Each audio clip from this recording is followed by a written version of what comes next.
안녕하십니까, 차구영 목사입니다. 오늘은 하나님의 의도에서 본 구원 이야기 122번째 영혼 봉헌이라는 제목으로 구원 이야기를 하겠습니다. 하나님의 생명은 진리입니다. 진리는 우리 영혼에 찾아오시는 하나님의 생명입니다.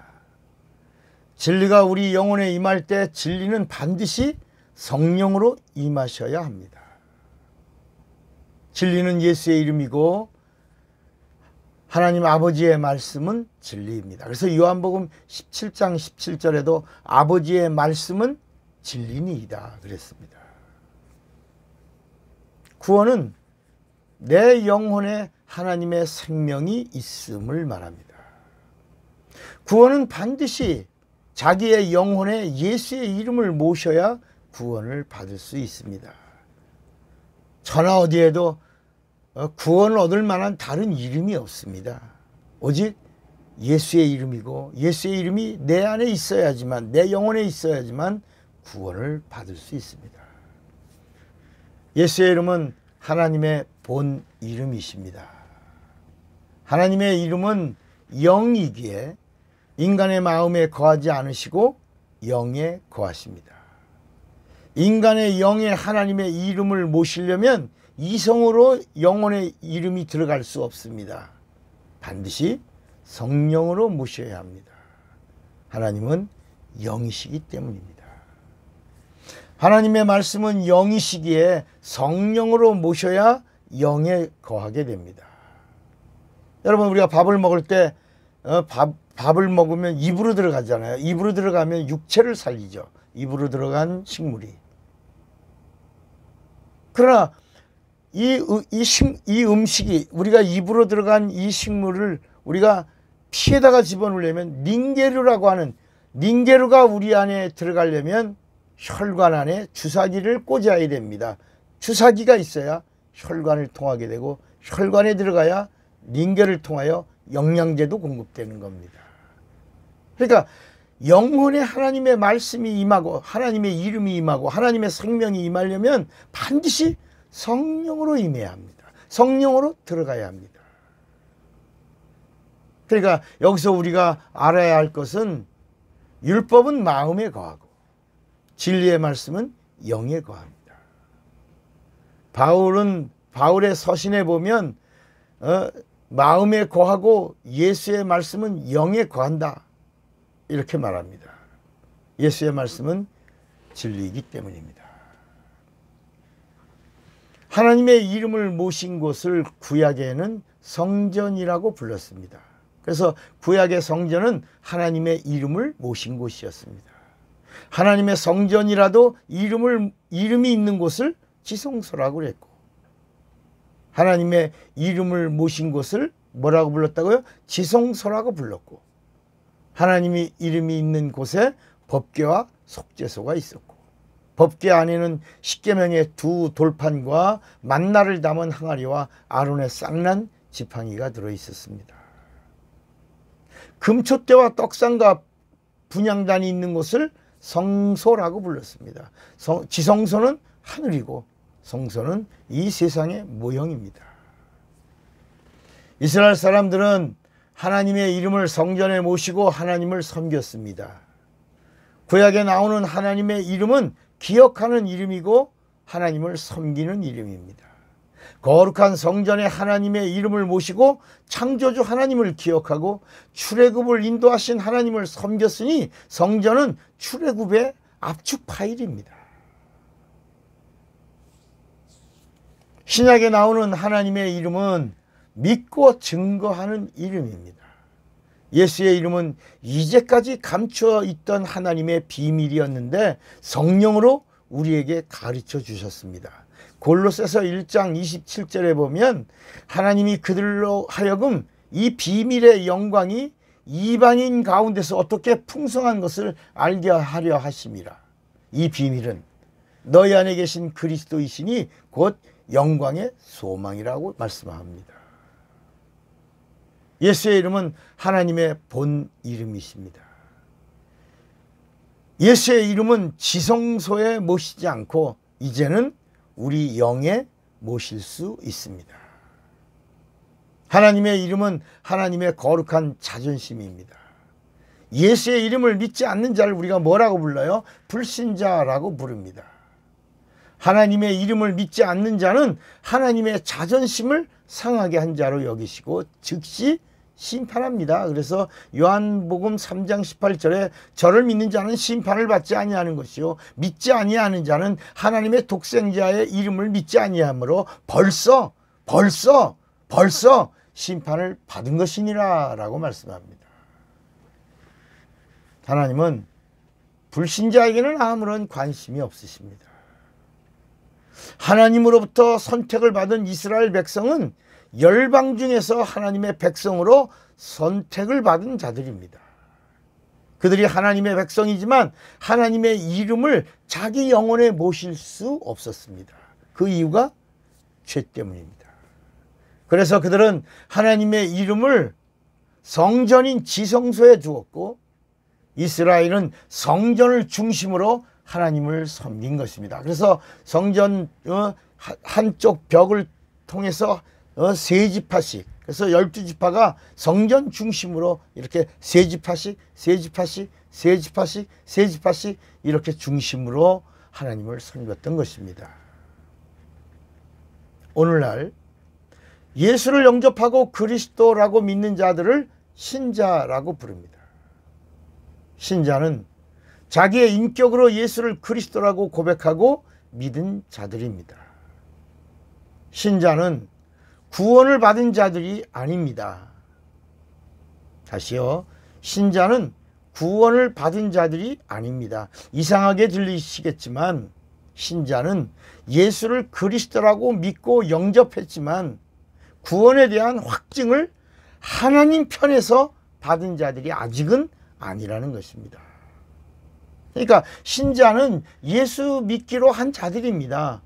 구원의 문을 통과한 자들이지 아직 거듭남을 경험하거나 하나님을 만나는 체험을 하지 못한 자들입니다. 좀 더 자세히 들어보세요.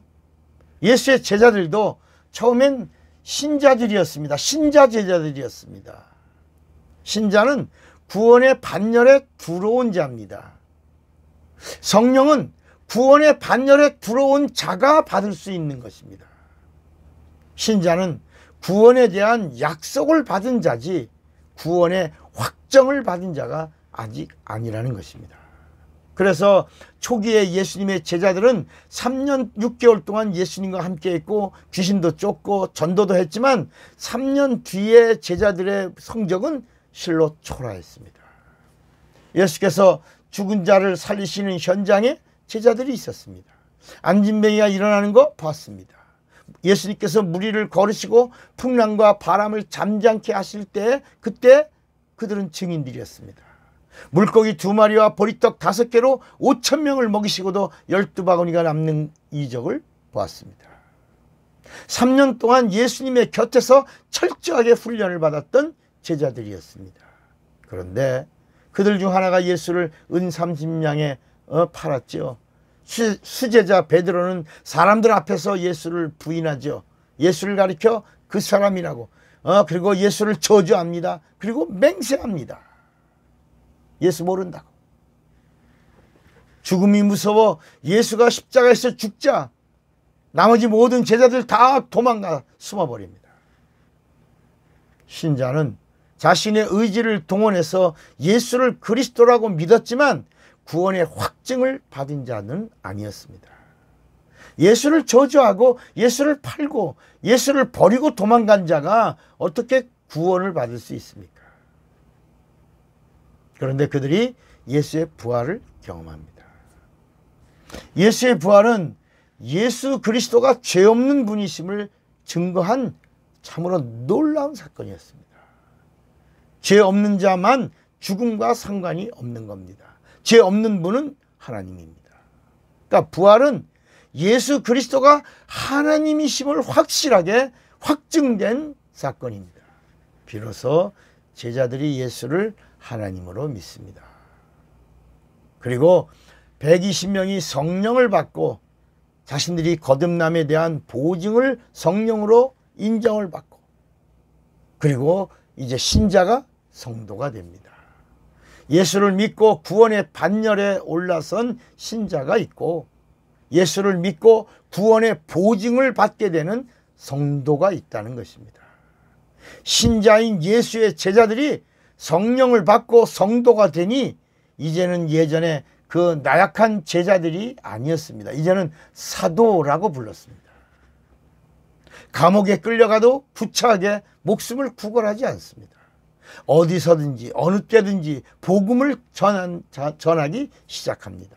그리고 목숨을 내놓고 복음을 전하다가 제자 모두가 순교를 합니다. 이렇게 하나님과의 관계에서는 첫째, 믿지 않는 불신자, 두 번째, 선택받은 백성, 세 번째, 예수를 믿는 신자, 네 번째, 성령 받은 성도가 있습니다. 하나님의 이름은 진리입니다. 진리를 모시는 진리의 영은 성령입니다. 성령은 진리를 모시고 우리 영에 거하시는 분이십니다. 성령이 진리이신 예수의 이름을 모시면 내 영혼이 지성소가 되고 내 마음, 내 혼은 이제 성소가 됩니다. 지성소와 성소가 된 내 영혼이 거룩해지면 이제 내 육체는 비로소 성전이 됩니다. 성령은 이렇게 성전된 내 육체를 이끄시고 후원해 주시고 동역자로 사용하십니다. 그래서 고린도전서 3장 9절에는 우리는 하나님의 동역자들이요 너희는 하나님의 밭이요 하나님의 집이라 그랬습니다. 고린도전서 3장 16절엔 너희가 하나님의 성전인 것과 하나님의 성령이 너희 안에 거하시는 것을 알지 못하느냐라고 말씀합니다. 성령은 구원받은 영혼을 보증하시고 이제부터 영혼을 구원하고 영혼을 봉헌하는 하나님의 일을 하는 일꾼으로 삼으십니다. 불신자에게는 저주만 있습니다. 백성과 신자에게는 구원이 끝입니다. 그것도 심판받고 구원이 결정됩니다. 그러나 성도는 성령을 받은 자요, 그리고 거듭났다고 하는 사실을 성령으로 보증받은 자들입니다. 심판도 없습니다. 성도는 존귀와 영광을 받을 수 있는 자입니다. 성도는 하나님의 자녀요, 하나님의 자녀는 후사요, 후사는 상속자입니다. 성령으로 하나님의 일을 하면 영광을 받습니다. 신자는 예수의 피의 공로로 구원을 받은 자입니다. 성도는 구원이 이미 보증받은 자요, 하나님의 영광에 참여할 자입니다. 구원받은 자는 구원 사역에 쓰임 받아야 합니다. 생명 사역에 사용되어야 합니다. 하나님은 생명이십니다. 생명 사역은 영혼 구원이고 영혼 봉헌입니다. 성도는 상을 받지 않습니다. 성도는 자녀이고 자녀는 후사고 후사는 상속자입니다. 자녀는 상을 받지 않습니다. 자녀는 면류관을 쓰지 않습니다. 자녀는 상속을 받습니다. 영광을 받습니다. 영혼이 열심히 일한 분량대로 영광과 존귀를 기업으로 받습니다. 백성과 신자는 심판이 끝난 후에 칭찬을 받거나 상을 받거나 면류관을 받습니다. 일은 육체가 합니다. 그런데 상은 영혼이 받습니다. 그러나 자녀는 상을 받지 않습니다. 자녀는 상속을 받습니다. 영광을 받습니다. 존귀를 누립니다. 육체가 있는 동안에 성령을 받으시기 바랍니다. 그리고 영혼을 구원하시기 바랍니다. 영혼을 봉헌하시기 바랍니다. 나 때문에 구원받은 영혼은 몇 명인가?